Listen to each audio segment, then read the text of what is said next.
just wanted to go home. Her caretaker accompany her, but there was no room in her own house. Why? Because she'd invited friends to stay.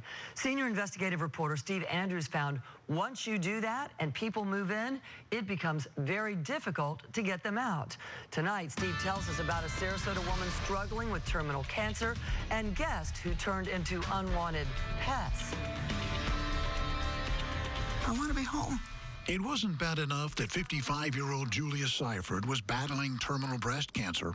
At the end of March, she had to go to court to evict her so-called friends, Matthew and Marilyn Burgess, from her Sarasota house because they wouldn't move. I'm incredibly shocked that people who were my friends could be so inconsiderate. According to her court file, Julia took the Burgesses, who were down on their luck, into her home in early October. I couldn't imagine them being homeless.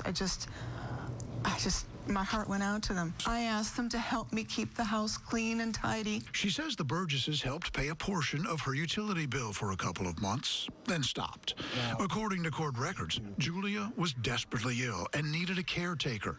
She couldn't move a caretaker in until the Burgesses moved out, something she'd been asking them to do since the beginning of February. Instead of moving out, Julia says the Burgesses moved more of their belongings in, filling up her living room. We don't have any comment at this time because there's a bunch of misunderstandings. In early March, she went to hospice to stabilize some serious symptoms. Hospice determined Julia was too weak to go home without a caretaker in place, so it transferred her to a nursing home where she stayed at taxpayers' expense and where we met her March 29th. I don't want to die in a nursing home.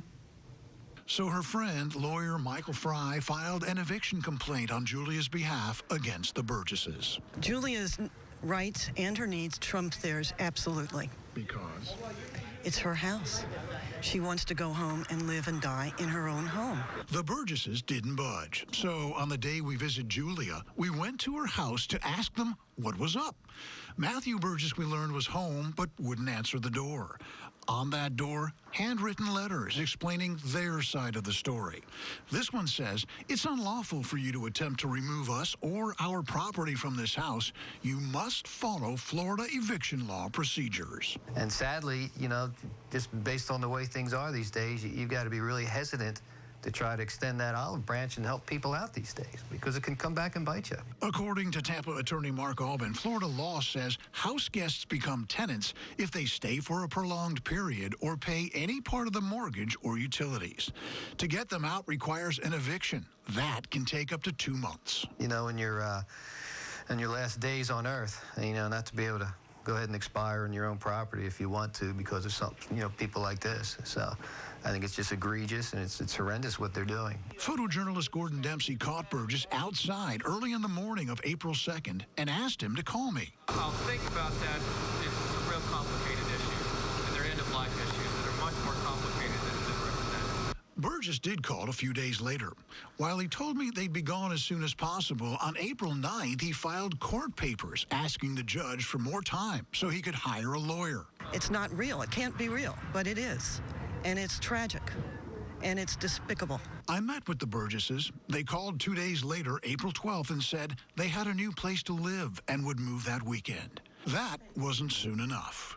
Julia died in the early morning of April 14th. I'm just so sad and disgusted by it, and I'm really hoping that this story alerts people in the community of the possibilities of what can go wrong when you take somebody in your home. Julia Seyffert never returned to her house. She died in a nursing home, her own home still occupied by so-called friends who would not leave. Rest in peace, sweet girl. It's over. Now, the Burgesses did leave Julia's house the morning of April 22nd, a week after they told me they'd be out, and a couple of days after our promos for this story began hitting the air. Later, on the 22nd, this past Monday, a judge granted Julia's estate an eviction, ordering the Burgesses out. Now, this isn't the first time folks have had problems getting them out of their homes. 2 other women I spoke with claim the Burgesses overstayed their welcome at their houses as well. So a word to the wise, before you offer a friend or relative a place to stay, understand, once they move in, if they start receiving mail, pay a part of the mortgage or utilities, they're tenants.